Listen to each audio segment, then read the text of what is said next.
Bonjour à tous et à toutes. Aujourd'hui, je voudrais vous parler de réalité au pluriel, puisque il n'y a pas qu'une seule réalité, il y a autant de réalités que de conscience. Donc, quand quelqu'un vous dit que vous n'êtes pas réaliste ou que vous n'avez pas les pieds sur terre, eh bien, rappelez-vous que votre réalité, elle a autant de valeur que celle des autres et qu'il s'agit pour chaque personne de défendre sa réalité. Et ou plutôt, parce que dans l'idée de défendre, il y a l'idée d'être attaqué, et de se battre et de combat, c'est un peu rude. Plutôt que de défendre sa réalité, je pense qu'il faut œuvrer à sa réalité, la créer. Et pour ça, il faut croire en soi, croire en ses talents et pas se laisser décourager, influencer, détourner de, de ce qu'on voit. Alors dans le terme voir, j'englobe la vision avec les yeux, bien sûr, mais c'est la visualisation aussi mentale et avec le cœur. Des choses que vous imaginez, que vous voyez déjà réalisées et que vous mettez tout en œuvre pour que ce rêve devienne réel. Voilà. Et ça, c'est très important parce que les personnes qui rêvent beaucoup, qui ont beaucoup de rêves, qu'on appelle les utopistes, sont attaquées de toutes parts parce qu'en fait, bah, il y a des personnes qui n'aiment pas que le monde change parce que ça les perturbe, ça les met en danger, enfin ils se sentent en danger surtout. Et du coup, tout ce qui peut faire évoluer ce monde et tout ce qui peut déplacer les codes, les fonctionnements, les systèmes, eh bien, toutes les personnes qui œuvrent à faire changer les choses, eh ben, faut être préparé à avoir une levée de bouclier. Alors oui, tout à l'heure je disais défendre, tout ça. C'est vraiment aller de l'avant malgré tout et savoir qu'il y aura des jaloux, des gens qui sont pas d'accord, des personnes très hostiles au changement, et que dans l'histoire, après, tous les coups sont permis, quoi. Hein. Donc, faut s'attendre au pire, en sachant que moi, je garde toujours en tête que ça pourrait aussi très bien se passer. Voilà, je me le dis, hein, plusieurs fois dans la semaine, je me dis, ça pourrait aussi très bien se passer. Et donc, je vois plus les autres comme des ennemis. Je vois les autres comme, enfin, certaines autres personnes comme des personnes qui ne sont pas prêtes. Et à chaque fois qu'elles me mettent ce qu'on appelle un bâton dans les roues ou une peau de banane ou un coup de crasse, hein, parce que faut appeler un chat, hein, eh bien, je vois toujours pas ces gens comme des ennemis. Je vois vraiment ces gens comme des personnes qui ont peur, qui sont pas prêtes et qui se raccrochent à des vieux schémas, en fait, parce qu'elles n'ont pas encore les nouveaux codes, elles n'ont pas encore les nouvelles voies, les nouveaux chemins, elles savent pas encore ce qu'ils doivent faire. Donc, en fait, ils nous repèrent comme des antivirus, hein, et ils veulent nous éliminer. Voilà, ou éliminer notre chemin, ce qu'on est en train d'ouvrir. Parce que une porte qui s'ouvre, ça fait appel d'air hein, dans un système. Donc, toutes les personnes qui réfléchissent à ça, à améliorer le sort de l'humanité, d'une manière ou d'une autre, euh, savent que c'est pas les meilleures idées, même avec toute la meilleure intention du monde pour améliorer le sort de tout le monde, en fait, le bien-être général. Bah, quand on porte ces idées-là et ces idéaux-là, on sait et on est préparé au fait que même la meilleure idée, elle n'est pas accueillie à bras ouverts. Il y a toujours des grincheux, il y a toujours des gens qui freinent des quatre fers, qui ne veulent pas que ça change, parce qu'en fait, ils sont pas bien, ils souffrent. C'est des personnes qui souffrent dans leur fonctionnement.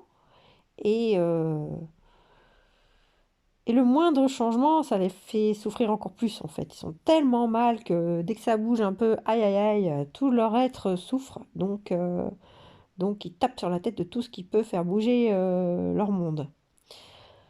Voilà, ils n'ont pas compris que le changement il vient de l'intérieur et que c'est leur positionnement qui fait qu'ils souffrent. C'est pas le monde, parce que sinon tout le monde souffrirait. Pourquoi il y en a qui ont le sourire? C'est pas logique leur histoire. Mais bon, eux ils le vivent comme ça. Ils n'ont pas de recul, pas de distanciation avec ce qu'ils vivent, pas de conscience en fait, ils vivent pas du tout en conscience.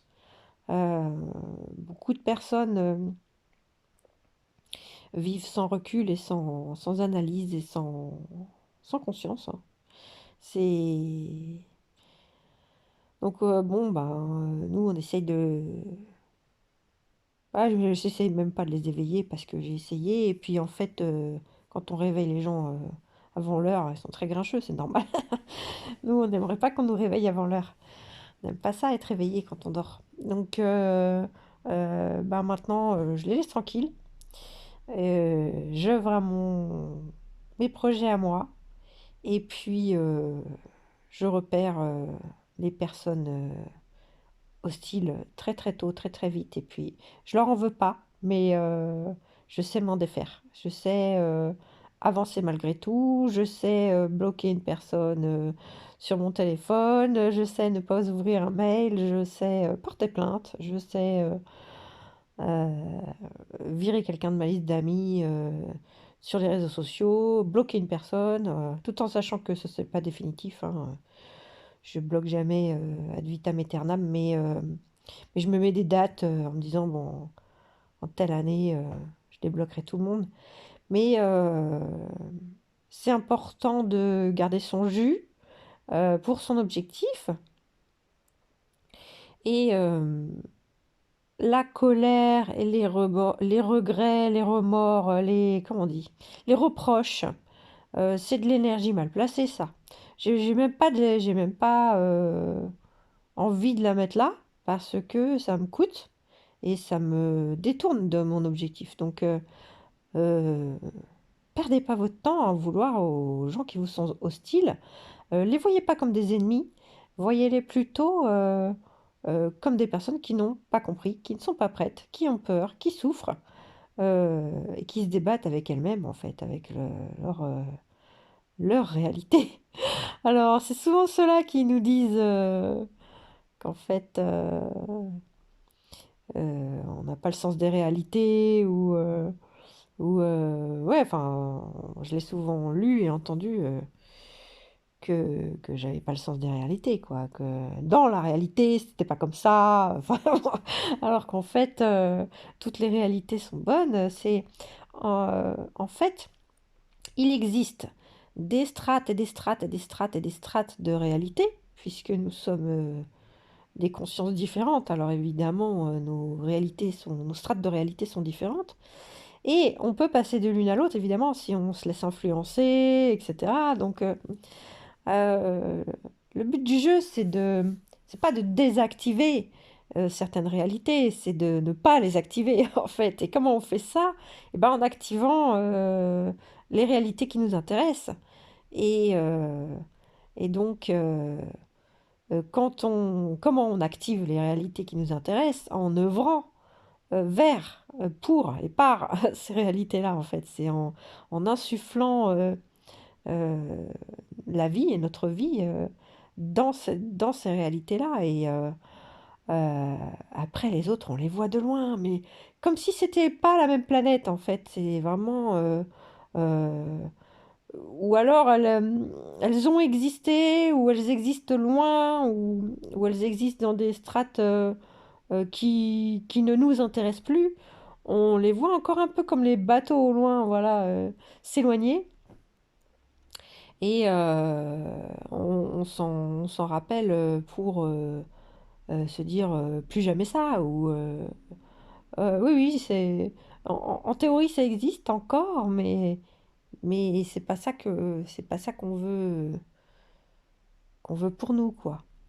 Donc c'est pour ça qu'il faut pas avoir peur de travailler à sa réalité et à ses rêves, à ce qui nous motive, à ce qui nous excite, à ce qui nous donne le sourire le matin, parce que euh, bah, tout est fait pour que ça marche.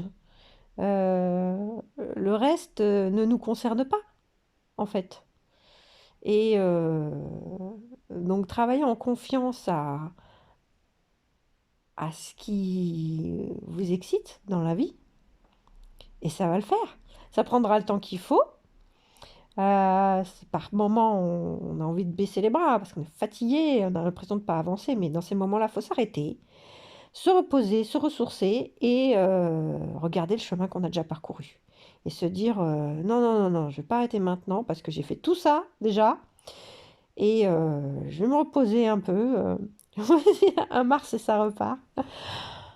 Allez vous faire masser, allez à la piscine, allez, enfin, faites un truc vraiment en dehors de tout ce que vous faites d'habitude pour vous ressourcer, une sieste, une balade, des vacances. Prenez 2 semaines de vacances pour faire autre chose. En tout cas, n'abandonnez pas, euh, lâchez pas l'affaire. Ça va venir et il faut juste euh, plus de temps, plus d'énergie. C'est que c'est pas encore le moment, c'est que voilà. Donc euh, il faut avancer comme ça et quand on est fatigué, on s'arrête. Voilà. Ne vous acharnez pas, ne vous faites pas mal, ne vous faites pas violence. Allez-y tranquillement. Quand vous en avez marre, vous arrêtez. Mais n'oubliez pas où est-ce que vous allez et ah, c'est important parce qu'il y a vraiment des beaux projets dans les cœurs, il y a des belles choses dans les cœurs. Voilà. Eh bien, j'ai fini pour cette réalité du jour.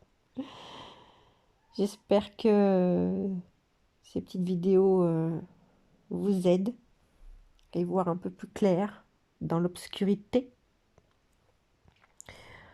Non, vous n'êtes pas du tout dans l'obscurité en fait, hein, parce que la lumière, elle est en vous, elle est en nous, et, je sais que vous le savez, donc c'est pour ça aussi que je refais une vidéo comme ça, toute noire, sans montrer ma tête.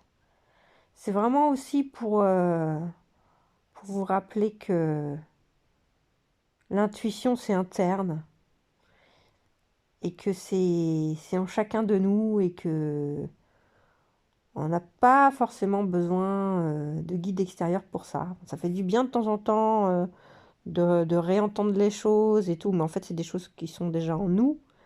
Euh, et il y a juste à aller s'y connecter et c'est accessible en permanence pour tout le monde. En fait, c'est une base de données collective et on y accède par l'intérieur, en fait, par soi, par l'intuition, par le cœur. Et je sais, ça rend dingue encore certaines personnes qui n'ont pas accès à cette base de données-là. Parce qu'elle est immense, c'est une base de données collective. Vous imaginez toutes les connaissances collectives qu'on met là-dedans? Euh, mais bon, on peut pas. Une fois qu'on a dit que on y accède par l'intérieur, par l'intuition, par le cœur, machin, le travail, on peut pas le faire à leur place, quoi. Donc oui, il va y avoir des personnes de plus en plus en rage euh, qui voudront voler, arracher de force ces connaissances pour les utiliser à leur compte, mais ils se perdront en route parce qu'aujourd'hui, bah, ça tient plus. L'égocentrisme, l'égoïsme, euh, l'individualisme est en train de péricliter. On arrive au bout de l'impasse, là, on se rend compte que c'est vraiment une impasse pour tout le monde. Et ceux qui fonctionnent encore là-dedans vont user de plus en plus de stratagèmes et de violences pour que ça continue, parce qu'ils veulent pas changer de système. Et mais ça va s'éteindre tout seul. En fait, les gens vont rallier la cause collective les uns après les autres. Ça va se faire par un éveil tranquillement. Bousculez pas les autres, ceux qui dorment encore ou ceux qui sont encore dans ces vieux schémas. Laissez-les aller au bout de leur impasse.